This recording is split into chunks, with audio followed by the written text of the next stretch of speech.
Salem bus ஸ்டாண்ட்ல வந்துட்டு பழைய பஸ் ஸ்டாண்ட் வந்துட்டு நீங்க பக்தர்கள் அங்கிருந்து திருப்பி நீங்க வரலாம். பழைய பஸ் ஸ்டாண்ட்ல இருந்து 105 பஸ் ஏறி அதே மாதிரி இப்ப வந்து பஸ் விட்டுருக்காங்க நம்ம கோயிலுக்குன்னு சொல்லிட்டு மினி பஸ் விட்டுருக்காங்க. அந்த மினி பஸ்லயே வரலாம். அப்படி தெரியாதவங்க ஆட்டோ ஏறி வீராணத்துல இருந்து கூட இங்க அப்படி ரீச் ஆகி வரலாம். இங்க கத்தாலப்பாடி கிராமம் வளையக்குளம் ஸ்டாப் இங்க இருந்து வாக்கிங் டிஸ்டன்ஸ் தான், நடந்து வர தூரம் தான். நீங்க தாராளமா வரலாம். ஏன்னா நம்பிக்கை வைக்கிறதோட கருவறையில் இருக்கிற அம்மனை நம்பிக்கை வைக்க, அவதான் உங்களை காப்பாத்துவோம். அக்கா கிரிமினல் வேலை நிறைய பார்த்திருக்கிறாரு. என்கிட்ட வர்றதுக்கு எந்த சாமியாரை போய் சந்திச்சிங்கள் தமிழ் செல்வன்? எந்த ஜோசிக்காரங்க, எந்த சாமக்கோடாங்கி, யார்கிட்ட போய் பார்த்தீங்க? யார் உங்க குடும்பத்துல யார் போய் பார்த்தாங்க? வீட்டுல ஒரு அஷ்டபந்தனம் ஒண்ணு இருக்கணும், இருக்கா? தகுடு தாய்த்தே மண்ணில் ஏதாவது புதைச்சேன். மனைவி இருக்காளா?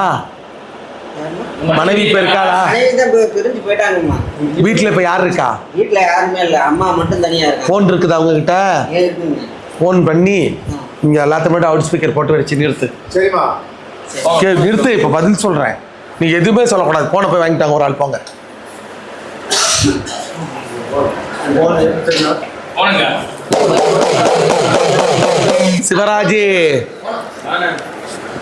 சிவராஜ் இதுல ஸ்பெஷலிஸ்ட். ஒரு மந்திரக்காரனை பார்த்தாரு, 3500 ரூபாய் பணம் கொடுத்தாரு.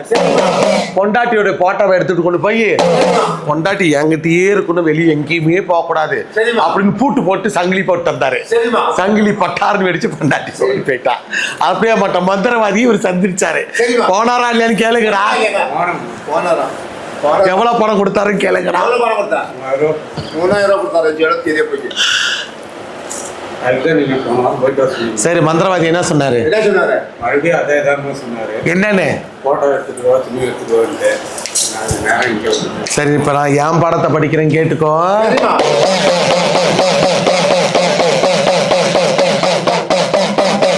பொண்டாட்டி கண்டாவே பிடிக்கல, வரவே வேணாங்கிறா, மூஞ்சில முழிக்கலங்கிறா. தேவையில்லாத பிரச்சனை நடந்துருச்சு, தேவையில்லாத குழப்பம் ஆயிடுச்சு. சண்டை பண்ணானா, சந்தேகம் பிடிச்சானா, சந்தேகப்பட்டு அடிச்சானா, சச்சரவுல நிறுத்தினானா, அவமானப்படுத்தினியா, அசிங்கப்படுத்தினியா, எதனால ஒண்ணு வேணான்னா? எனக்கு வந்து தெரியலம்மா, சண்டை போட்டுக்கிட்டே என்ன பார்த்தாவே ரொம்ப பிடிக்கவே இல்லைங்கிறா உன்னை. பேசுறது கூட ஒரு வீட்டுக்குள் இரு வீடு, ஒரே வீட்டுல தாக்குறாங்க. குறுக்க கோடு போட்டு நீ இந்தாண்ட இரு, நான் இந்தாண்ட இருக்கிறேன். நானே எவ்வளோ புதுமை சொல்லி பார்த்துட்டேன். கிட்ட பண்ண, டே வெளியே போ, என்ன தொடாத. ஏய், நான் உன்னை கேட்டேன், நான் சாப்பாட்டுக்கு யாரா நீ எனக்கு வாங்கி தரத்துக்கு? இப்படி எல்லாம் பேசிட்டா, இப்படி எல்லாம் அவமானப்பட்டுட்டா. இதுல தப்பு எங்கேயோ இருக்குதடா, தவறு எங்கேயோ இருக்குதடா. ஒரு பொண்ணு நம்மள வெறுக்கிறானா, ஒரு தப்பு செஞ்சாதான் வெறுப்பா. குடிப்பீங்களா? எந்த பழக்கமும் கிடையாதுமா. வேற பெண்ணோட பழக்க வழக்கம் வச்சிருந்தீங்களா? பொய் பேசுங்கன்னா எடுத்து இப்ப அடிச்சு கொடுப்பாரு. எந்த ஒரு பழக்கமும் எனக்கு கிடையாதுமா. அப்புறம் என்னத்துக்கு இந்த பிரச்சனை, என்னத்துக்கு இந்த குழப்பம், என்னத்துக்கு இந்த கோளாறு, என்னத்துக்கு இந்த தொந்தரவு? கல்யாணத்துக்கு முன்னாலேயே லவ் பண்ணிட்டு அவங்க கூடயே தொடர்பு வச்சிருக்கிறோம். நான் என்ன சொன்னேன்? எங்கேயோ ஒரு தப்பு இருக்குது, எங்கேயோ ஒரு தவறு இருக்குது, எங்கேயோ ஒரு பிரச்சனை இருக்குதுன்னு சொன்னேன்.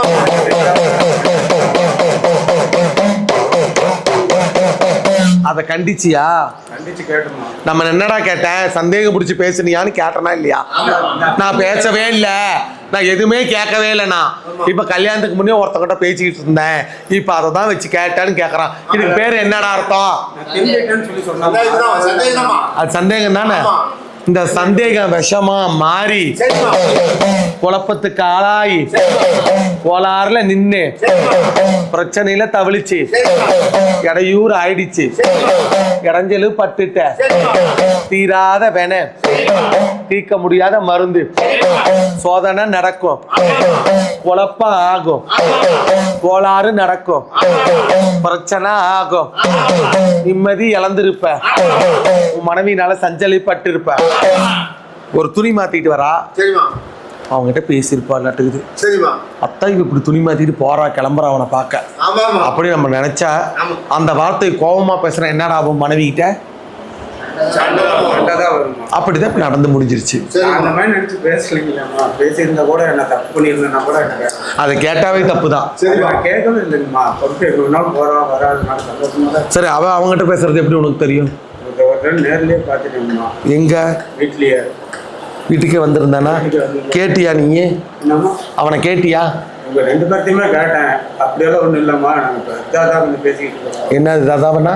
எதாதான் ஏற்கனவே பழகிருந்தாலும் எனக்கு தெரியாது. இதாதானா எதாதான் பேசுறாங்க? ஃப்ரெண்டாக தான் பேசிக்கிட்டு இருக்கிறாங்கம்மா அப்படின்னு வந்து சொன்னாங்கம்மா. நான் அந்த ஒரு நம்பிக்கையில் நானே விட்டுட்டேன். கையும் காலமா பிடிச்சிருக்கணும். சரிம்மா. கண்ணங்கனமா 2 பேர்த்தையும் வெட்டி இருந்தா கூட கவலைப்பட்டிருக்க மாட்டேன். அடிச்சிருக்கணும். விட்டுட்டு இப்படி கோலையா நிக்கிறேன். நான் உன்னை என்னன்னு தான் பண்ணட்டும்? நான் இருந்த சூழ்நிலை அப்படிமா நான் படாத அவசியம் பட்டு ரொம்ப சின்னதுல இருந்தா ரொம்ப சரி, நடந்த தப்பு நடந்துருச்சு. இப்போ உனக்கு பொண்டாட்டி வேணுமா வேண்டாமா? அதாம்மா நீங்க பார்த்து எனக்கு ஒரு நல்லது. நான் கேட்குற கேள்வி இதெல்லாம் மறந்து பொண்டாட்டி ஏத்துக்கிறியா ஏத்துக்கிறியா? எனக்கு வேணுமா? ஒரு காலை சேர்த்துணும். அதுக்கோசரம் என் பொண்டாட்டி போய் அவங்களோட நல்லா இருக்கணுமா. சரி, கனி வாங்கிக்க. எனக்கு வேணும்.